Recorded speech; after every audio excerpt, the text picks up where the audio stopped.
Welcome to a brand new full episode of Deliciously Decayed. I am Rick. This is Dev. Recently we explored Letchworth Village in Thiells, New York. It was intended to be a utopian village where people with disabilities could live and thrive, but unfortunately, as with every other asylum we've covered, the good intentions faded over time.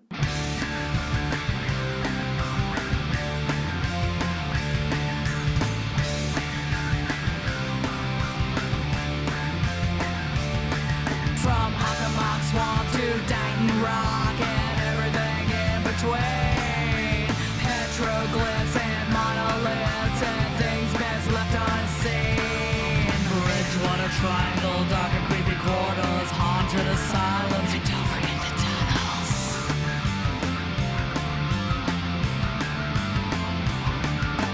New England and beyond, only for the unafraid.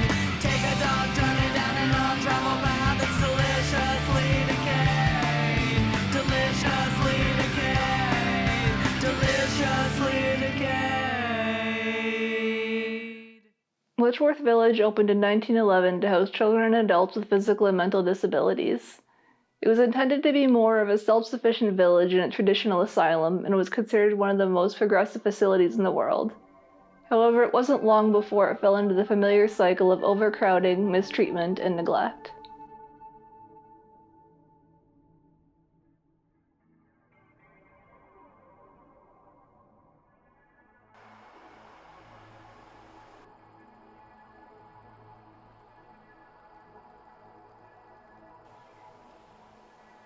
Letchworth was open about using their patients for clinical trials.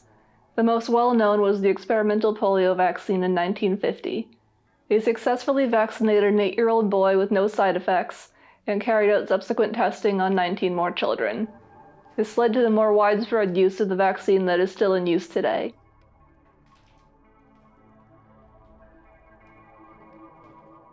William Pryor Letchworth was a successful businessman who retired from his life's work at the age of 50 to devote his life to Quaker ideology, particularly working towards the welfare of those in need.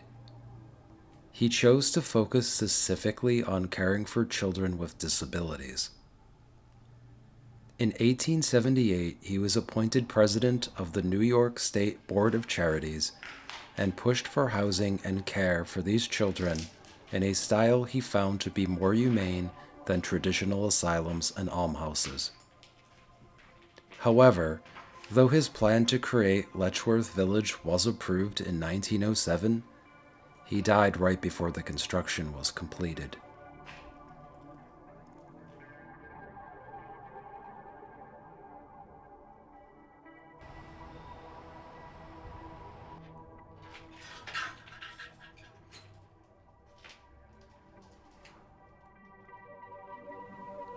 Residents worked around the village according to their abilities. They were given jobs such as farming, plowing, caring for animals, cooking, sewing, and cleaning. Others were provided with vocational training including carpentry, welding, and shoe repair.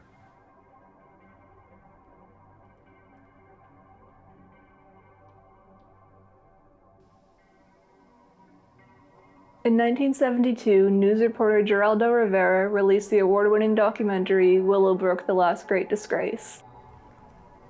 It focused on Willowbrook State School in Letchworth Village and highlighted the residents living in dirty, overcrowded, and neglectful conditions. The documentary played a major role in reforming how people with disabilities were cared for.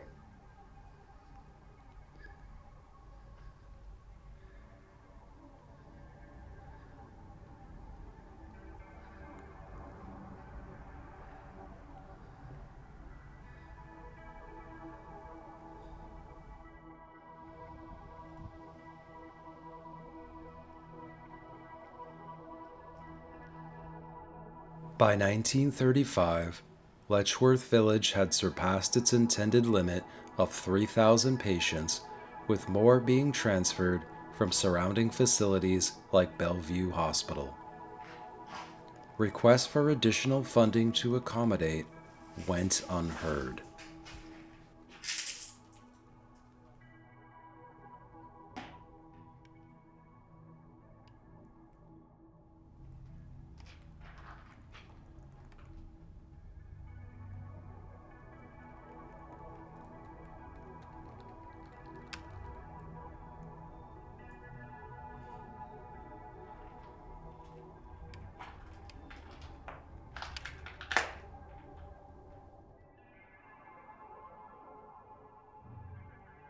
Well, like many of our journeys to these places, within minutes we met an old man who gave us a historical breakdown of the entire campus, which is very highly appreciated. So by some chance, sir, if you're seeing this, thank you very much.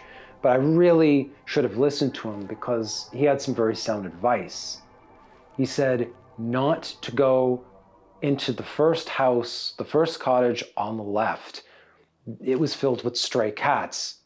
And when we got there, there was cans of cat food everywhere and cat toys and all this cat paraphernalia. And to be honest with you, where there's stray cats, there's fleas.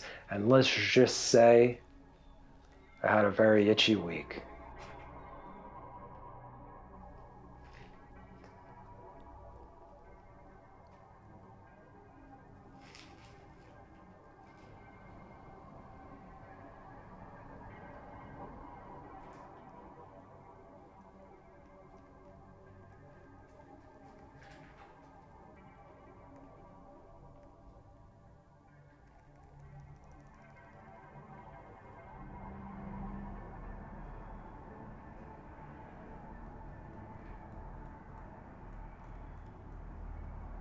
The Rivera Report and the deinstitutionalization movement eventually led to Letchworth closing.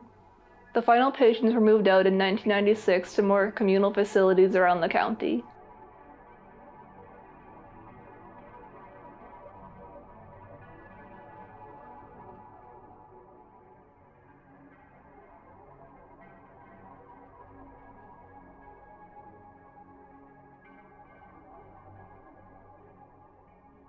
Well, that concludes another episode of Deliciously Decayed.